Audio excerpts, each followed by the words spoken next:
Bahrain അന്താരാഷ്ട്ര വിമാനത്താവളം അടച്ചിട്ടിരിക്കുന്നത് 11ാം ദിവസവും തുടരുന്നു. ഇറാന്റെ ആക്രമണങ്ങളുടെ പശ്ചാത്തലത്തിൽ സുരക്ഷാ മുൻകരുതലിന്റെ ഭാഗമായാണ് നടപടി. വിമാനത്താവളം അടച്ചതോടെ നൂറുകണക്കിന് മലയാളികൾ ഉൾപ്പെടെയുള്ള ഇന്ത്യക്കാർ ബഹ്റൈനിൽ കുടുങ്ങിക്കിടക്കുകയാണ്. യാത്രക്കാരുടെ ശ്രദ്ധയ്ക്ക് 11ാം ദിവസവും ബഹ്റൈൻ അന്താരാഷ്ട്ര വിമാനത്താവളം അടച്ചിട്ടിരിക്കുകയാണ്. ഇറാന്റെ ആക്രമണങ്ങളുടെ പശ്ചാത്തലത്തിൽ സുരക്ഷാ മുൻകരുതലിന്റെ ഭാഗമായാണ് ഈ നടപടി.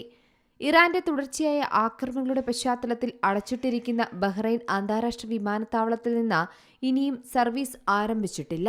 ഇനിയൊരു അറിയിപ്പുണ്ടാകുന്നതുവരെ സർവീസ് ഉണ്ടായിരിക്കില്ലെന്നും അധികൃതർ അറിയിച്ചു. ഇതോടുകൂടി വിസിറ്റ് വിസയിൽ വന്നവരും മറ്റുമായി നിരവധി മലയാളികളടക്കമുള്ള ഇന്ത്യക്കാരാണ് വിമാനങ്ങൾ മുടങ്ങിയതുകൊണ്ട് ബഹ്റൈനിൽ കുടുങ്ങിക്കിടക്കുന്നത്. ബഹ്റൈനിൽ നിന്നുള്ളവരുടെ ഏക പോംവഴി എന്ന് പറയുന്നത് സൗദി കോസ്വേയിലൂടെ ദമാമിൽ ചെന്ന് അവിടെ നിന്ന് യാത്ര തിരിക്കുന്നതാണ്.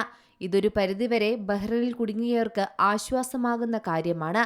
ബഹ്റൈൻ രാജ്യത്തിന്റെ ദേശീയ വിമാന കമ്പനിയായ ഗൾഫ് എയർ ദമാമിലെ കിങ് ഫഹദ് അന്താരാഷ്ട്ര വിമാനത്താവളം, ലണ്ടൻ എന്നിവിടങ്ങളിൽ നിന്ന് സർവീസ് നടത്തുന്ന പരിമിതമായ വിമാനങ്ങളുടെ ലഭ്യത പ്രഖ്യാപിച്ചിട്ടുണ്ട്.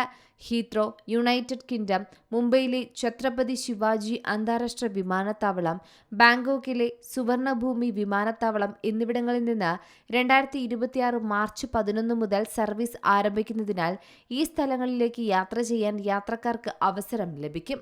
ബഹ്റൈൻ രാജ്യത്തേക്ക് പ്രവേശിക്കുന്നതിനോ പുറത്തേക്ക് പോകുന്നതിനോ ഉള്ള യോഗ്യത ആവശ്യകതകൾ നിറവേറ്റുന്നതിന് യാത്രക്കാർക്ക് മാത്രമേ ഈ വിമാനങ്ങൾ ലഭ്യമാകൂ.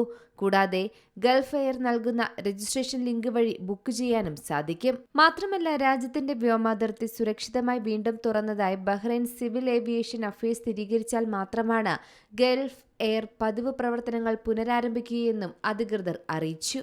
News desk Zee Malayalam news. ഏറ്റവും പുതിയ വാർത്തകളും വിശേഷങ്ങളും വിരൽത്തുമ്പിലറിയാൻ സീ മലയാളം ന്യൂസ് എല്ലാ ഡിജിറ്റൽ പ്ലാറ്റ്ഫോമുകളിലും ലഭ്യം.